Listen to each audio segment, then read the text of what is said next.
In this lesson, we're going to talk about mastering next to me. Now, it's important to say from the off that if you are struggling with this process, that it's not completely necessary for your coursework submission, okay? So you don't necessarily have to master, but for my money, I do 100% recommend that you do. There's a couple of reasons for this. One reason is we don't know what speakers the examiner will be listening to your music on. And by mastering your track ever so slightly, you will get better consistency across all speakers. So that's going to be really important. So you're kind of giving yourself a better opportunity of getting a good mix on your examiner's speakers.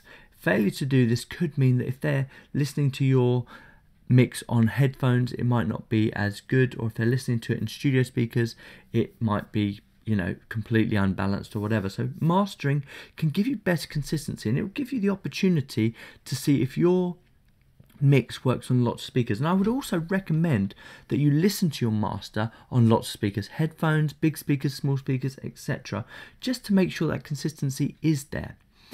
So it's not completely necessary. That was point one. And the second point for mastering is if you master your portfolio, all three tracks, task A, task B and task C, then your consistency from track A to B to C is also going to be better, which basically means the examiner is not going to have to turn their volumes up or down past the first time. And this will just get them into a better situation for listening to your tracks earlier. And straight away that will win you a couple of brownie points. Not necessarily marks, but definitely brownie points. So those are the two reasons that I would say you definitely have to master. Now, I would only generally say do a simple master. You're going to have to check your mixes lots and lots and lots to get this absolute 100%. So test them on different speakers and also listen to the whole track all the way through. So once you've done your mix, listen to the mix, make sure you're happy with it. Then do your first bounce down, listen to the bounce down before you start mastering, make sure you're 100% happy, and then you can start mastering. And you're going to have to listen to the whole track because there's a few things that you're actually trying to point out. The first is there any ducking? Is there any places in your track where the volume just sinks right down and it shouldn't be that way? A lot of problems that you're going to get in the mastering is going to have to be solved in the mixing process, and sometimes you can see a few issues in the mastering that you couldn't necessarily see when you were mixing. You will not be able to solve those issues through mastering. A lot of people that start out mastering will go, oh, I just solved that in the mastering and I'll change this and I'll change that, and they'll start honing in to one particular sound or one particular instrument or one particular voice, and then they'll ruin their whole mix because they've done that. Now the mastering, it's obvious, but you have to think about this as a whole. The whole mix, all the tracks together. You're not trying to clean up one track, you're trying to make all the tracks finalized, okay? And you need to get into that frame of mind. Okay, with that being said, a couple of things we need to do in the mix, okay? The first thing is to make sure we've got a second at the beginning, and now the specifications do say that a maximum of a second, okay? So you're trying to get a second of intro or second of silence before the track starts, and you're trying to get a second of silence after the track ends. Now what I've done is I've put this yellow bar across the whole thing, and this is my region, my bounce down region, and you can see that my track actually stops here, bar 78, but it carries on. I'm going to do the final fade in the master, okay? So I've given myself probably about 3 seconds there, but I do need to reduce that to 1 second exactly, okay? We cannot have more than a second of silence, and we should definitely have a second of silence, okay? So that's the first thing, and you can see that actually this track starts with this 1 bar or half a bar, which is actually a second. So I'm going to leave that as is, and that I can leave that for the whole track. Okay, next thing you need to be aware of is what are your settings for your mix. Now we're not going to compress this track as we go through, so we're going to try and leave it at the project settings. Now you're going to want to find this information out, and how you do that is if you go up to the file menu and then go down to where it says project settings and then across to where it says audio, you're going to have this dialog box. Now unfortunately, I've sampled this from the off at 44.1. That's not really recommended. That's a slap on my wrist, actually, because you should always sample at a higher rate, as high as your computer can handle, actually. Most people sample at 96, 88, or 48. Now 48 is the better one. I'm not going to change that now because all my recording's done and it will just mess it up. But for future reference, I'm going to set my projects up to be 48 or above. I'll leave it at that for now. Not ideal, but that's what my project is. So 44.1, which is also the same as CD. So that's project settings. Now, to get the next bit of information, you have to go to the Logic X menu and then go down to where it says Preferences and then across to where it says Audio, and make sure that this button here is ticked, 24-bit recording, which will upsample it to 24 bits rather than 16-bit, okay? So we're going to export this at those settings. We're going to do our final compression on the export during the mastering stage. We don't want to lose any of our quality. That's why we're not reducing any of those settings now. So with that all done, and I've listened to my track and I'm happy and everything's the way it should be, and I've given myself a second of beginning, a second of end of silence. I've listened to my track, everything's good. Oh, the other thing that I've done is also I've looked for headroom as well. When I play my track, there was a little bit of bottle, and I'll just play it here. And you can see it, and I've been monitoring it here. So I've actually brought this down. I brought my level down at minus 1.1 because I was getting 1.1 above 0 dB. Now it's really important that your mix does not exceed 0 dB. If it does, you have to work hard in getting that down. Now all the way through this course, I've been telling you guys, don't touch this dial, leave it at 0 dB, and this is saying it's been 0 dB. Now is the first opportunity that you can bring that down. What I wouldn't do is bring it down by any more than minus 2 decibels. If you have to do that, there's something wrong with your mix and you need to solve that on the individual channels, okay?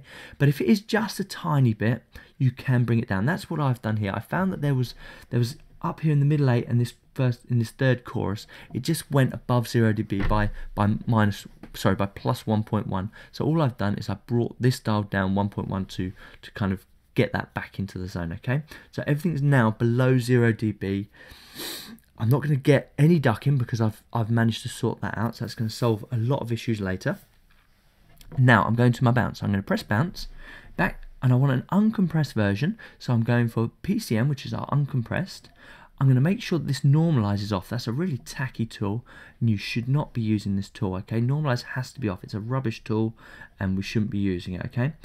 The file format, if you're on a Mac, AIFF is the best because then we can just send it to iTunes for our final portfolio mix. If you're on Windows, WAV is the best format. Resolution of my project, remember, is 16-bit, and sample rate is actually 48. So I don't want to reduce it at this point. If I left it on 44.1, I'm reducing the sample rate, and I don't want to do that at this point. So I'm going to send it out at my project settings, and I'm going to press bounce. I've already done mine, so I'm not going to press bounce here. Remember, just in case I forget later, that when you actually do your final master, it has to be 16-bit 44.1, and that will make sure it's ready for CD, okay? So press bounce. Now, one thing I do is I create a folder. Actually, I will press bounce, and I'll show you what I do with my folder. So I've got my Next to Me project. I've got my bounces, but that's not where I want to save it. I'm going to save it in my mastering, and I've got this mastering template set up. It's a new project because I'm going to put my task A, my task B, and my task C mixdowns into this template, okay? So I've created a new one, and you can see all my bounce downs are here. So this is my labeling convention. Let me just pull this out. This one that I'm just about to bounce down, I've called Next to Me Unmastered 1.2. The reason for that is I find that there's lots of toing and throwing. From my mastering template to my original mixing template, there's lots of toing and throwing. So I tend to do lots and lots of different unmastered versions, and I'll just keep iterating them up, okay? And then when I've mastered, I'll start doing this. Next to Me Mastered 1.1, okay? So it's really important to get into that labeling convention with your mixdowns. Otherwise you will get confused on which version you're actually going to put on CD. And as you're going to have quite a few of these, you need to get into that habit, okay? So I'm going to cancel that. Now I'm going to head over to my mastering template. So I've pressed bounce down, it's whizzed through, it's done my bounce down, it's put everything into one file. Now, sorry, let me just hide some of them. Now, this is my uncompressed version. As you can see, my mastering channel, which is my output, has nothing on it. Or it has something on it, but they're all turned off. This is how my signal came in. Now let me just go back to my mixing template again. because one thing I do want to show you is what the actual version looks like. Now, I always say this to my students, is look at this line. You can tell that this line is 0 dB because it's like a pair of scissors have just cut through it with a straight edge rule and made it really, really straight. And that's the same for the bottom. Remember, this is a stereo image and it's mastered at 0 dB, okay? And look how flat that is. And that's why a commercial record is so consistent across so many different speakers, is because they're mixing or they're mastering to this 0 dB line. And that's the real art in mastering, is getting it as close to this 0 dB line as you humanly can. Okay, not an easy task, and we're probably not going to take it that far because that's quite a drastic thing, especially if your mix isn't quite shaping up the way it should be. You do that and you're probably going to break your mix, okay? But we're going to try and get as close to that 0 dB line as possible without causing any pulsing or any kind of ducking, okay? So that's that bit done. Now come over and look at mine, and you can see I'm miles away, and that's absolutely fine. That's exactly where it should be, because you can also see that none of my peaks, like this peak here, this is my highest peak, none of them are touching the 0 dB line. If they were, they'd be touching each other, okay? So you can see that I'm not going to get, at this point, not going to get any ducking because I've sorted that out. Now if I listen to my track, you won't find it drinking at the table, rolling dice. okay, that's my track, and you see there's a lot of space. Now, let's start mastering. We're going to take this very simple, and you can take it a lot further if you want. Bob Katz is the man for mastering, so if you want to get his book on mastering and read through some of that stuff, he's just the man. I think he's got a few video tutorials that you can have a look at as well, and he'll really guide you through the more advanced process of mastering. What we're doing here is looking at consistency rather than the art of mastering. We're looking at getting your portfolio as consistent as possible so the examiner can have quite a joyful kind of experience listening to your mix, okay? The first thing we're going to do is add some EQ, very subtle EQ. You won't even notice it, and we're just literally going to boost the low frequencies and we're going to boost these high frequencies. Most of these are out of range and they're just adding just a little bit of air and a bit of depth to the mix. Pretty much inaudible actually. If I press play and I turn the analyzer on, what you'll probably notice, You won't find it drinking at the table. What you'll probably notice is there's these flat volumes here and there's very little actually going on there. Some of our deeper basses and some of our area sibilants are there. So we're just going to have a little bit, and all I've done here, and it's on this one here, is just upped it by plus 2.5 decibels on both ends, okay? So, and we can leave it at that. We can compare and contrast that if you want. Dice staying out to 3. And again. You won't ever find him being unfaithful. You will find. Okay. When you're happy with that, turn it off. There's a really good reason for this, because we want to test each parameter as we go through. Okay, so now we're going to look at the spreader. Now, ordinarily, I use a spreader. The idea with the spreader is to make your mix a lot wider, adds that consistency. However, with this particular mix, I found this really challenging because of the way the drums are panned and because of the way the keyboard's panned, it kind of, when you put the spreader on, it kind of makes it feel a little lopsided. So have a listen to it with the spreader. I'm actually not going to use the spreader for my final master, but if you've got the patience and time to get it right, by all means feel free to go ahead with that. I'm going to turn it off, but I do want to show you the result that I'm getting with a full spread, okay? So let me just push that out to a full spread and have a listen and see what you think. So here's the mix. 3. And spreader. You won't ever find him being unfaithful. You will find him, you'll find him next to me. You won't find him trying to chase the devil. That's not too bad actually. I might change my mind on that. I haven't decided yet, but at the moment I'm just going to leave it off. Have a play with the spread. If you want it a wider mix, definitely do that. I'm going to probably leave mine off. Now, the important one, the limiter. The limiter is where you make or break your mix. Those last two things are very subtle adjustments. If we did the spreader, probably just bring it into 40 like I had it originally set up and just bring it to 10,000. Just like I had it originally set up, roughly there. Okay, so very, very subtle, and I've turned the intensity down as well, and I would probably just do that if you are going to use it. Now, the limiter. What we have is this output. The output should be set at 0 dB because that's where the aim of this project is. It's to push it to the output. Now we're going to have to push the gain up until our mix reaches the output, and then you'll start to find gain reduction, because what happens with a limiter is as it hits this 0 dB, it cuts it completely off. Nothing gets past 0 dB, okay? So you need to keep that in mind, that if you have these really quiet sections and you push the gain to about 12 or something like that, you're going to get this ducking effect, and you have to be very careful. And that's what I say, you have to listen to the track all the way through. Every time you make a change, you have to listen to it all the way through, and you have to be listening for any kind of things that are causing you a few issues, and also be listening to it on different speakers as well. So here it is with +2 decibels, okay? For greed, you will never find him where the rest go. You will find him, you'll find. Look at the meter as well. Look what happens with the meter. And we're looking at this dial here, and you can always click on it to reset it, okay? So let's go again. Find him where the rest go. You will find him, you'll find him next to me. So it's gone up by 2 decibels. Next to me. Ooh, ooh. Next to me.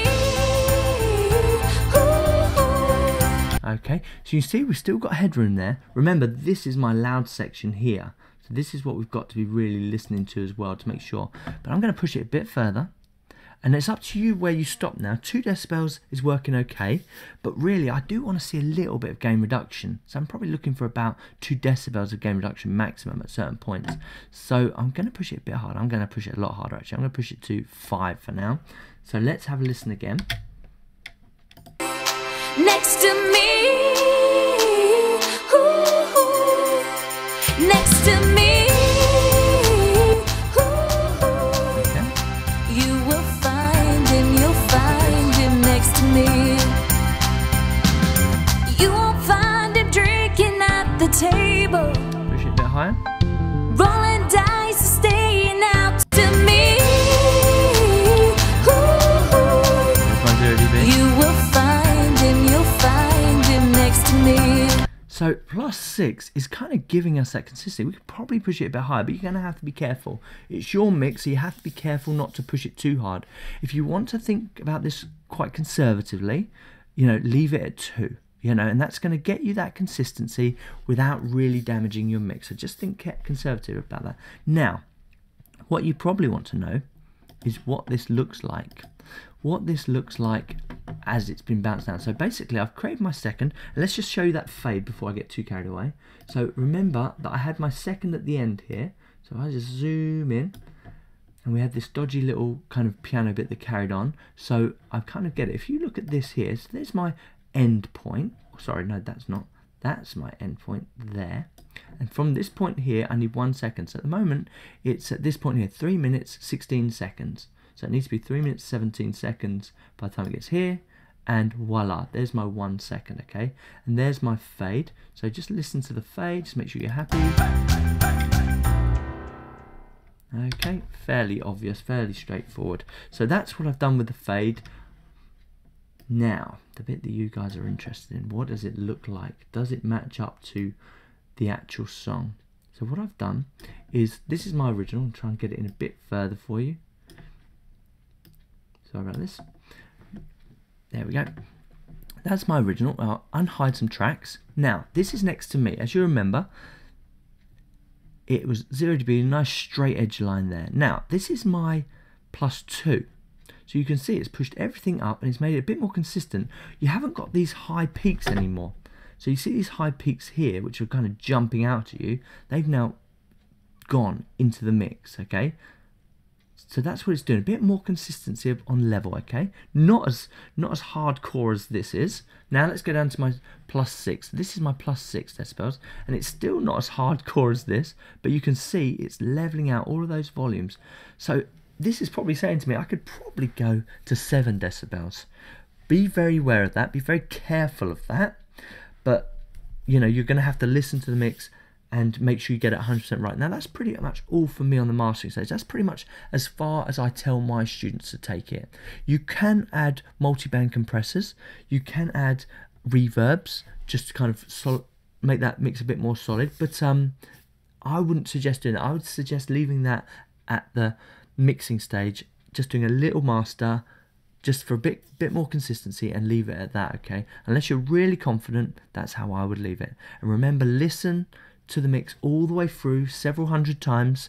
Check it, change it, check it, change it until you get it exactly the way you want to. Listening to it on different speakers. Now, the final mix down. So, I've set up my yellow line again. I made sure all these other tracks are hidden and muted. And I'm just going to bounce this down. Now when I do task B and C, I will also pull those into here, and they will go through the same processing. Because it's on my master, they will go through the same processing. So all I'll do with them is I'll unmute that track, mute that track, and mix that one down instead, okay?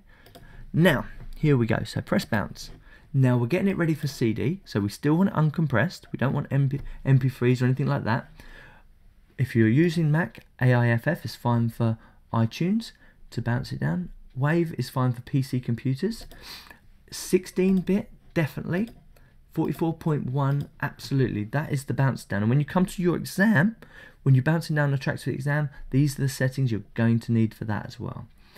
And we press bounce. And once again, when we press it, we're going to now call it Next to Me Mastered 1.1, 1.2, 1.3, and so on.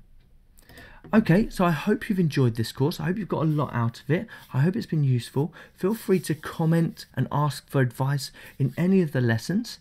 If you've noticed that there's something that I've missed, please comment on the relevant lesson, help other people out. And I will see you in some of the other tutorials. And remember to tune in for your revision sessions. And good luck.